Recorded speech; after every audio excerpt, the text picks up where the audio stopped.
Today, we shall reflect on the theme, the importance of reading the signs of the time. And we see that in today's world, it is absolutely necessary to read the signs of the time and to act accordingly. Whether it is in the financial sector, whether it's in the academic sector, or even in sports, we see that reading the signs of the time and acting quickly makes all the difference. And therefore we see some of the well-executed strategies are those that are based on quick thinking and acting swiftly. And therefore today we can all imagine that Jesus is asking us this question: how good are you at reading the warning signs? Jesus expects his disciples to accurately read the signs of the time. Now we all know that seafarers and farmers know the importance of spotting the weather conditions for a safe travel, and the farmers for planting a crop. And a lot of effort has been made today with science and technology. A lot of effort has been put in order to accurately determine the weather conditions. And therefore, similarly, in our lives too, Jesus invites us to accurately interpret the signs of the time, to look into ourselves and to discover what things are important, what things are necessary, and what action should we take in order to remedy some of the wrongs that we have done.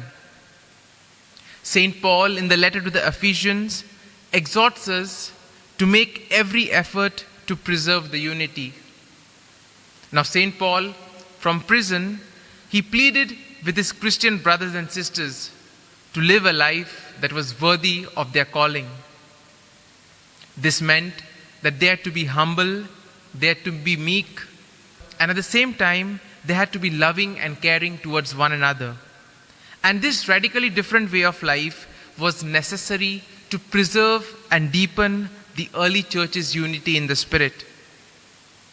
The priority which he emphasizes is the unity of the body, the unity of the Spirit, unity in hope, unity in the Lord, unity in faith, in baptism, and unity in God. And this sevenfold unity we see is still important and necessary for our lives so that we may be worthy to respond to the call of God. If we glance at the life of St. John Capistran, we see that he too was gifted with the grace to bring people closer to God. And we see that through his preachings and through his miracles, he was able to give new life into the people. He was able to give them a clear interpretation of the word of God, and thus he was able to strengthen their faith. Similarly, we see it was only because of the faith and confidence that he had in the Lord that he was able to do all such marvelous works. And if we come to today's gospel, Jesus tells us not to miss God's kingdom and the power to transform our lives.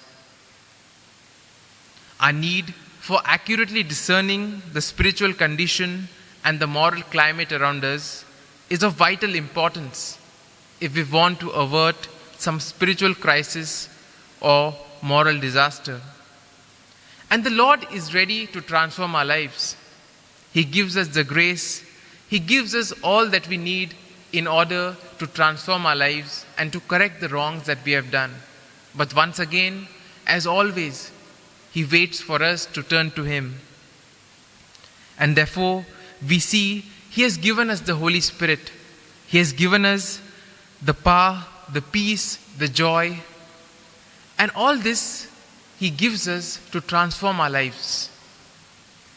But it's very easy to miss all these graces if we allow ourselves to be pessimistic. If we say to ourselves that, okay, this is a small sin, I can get away with this.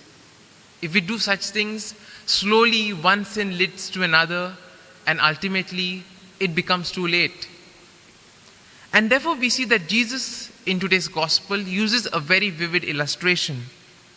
Now he says that there is a man who has accused another person.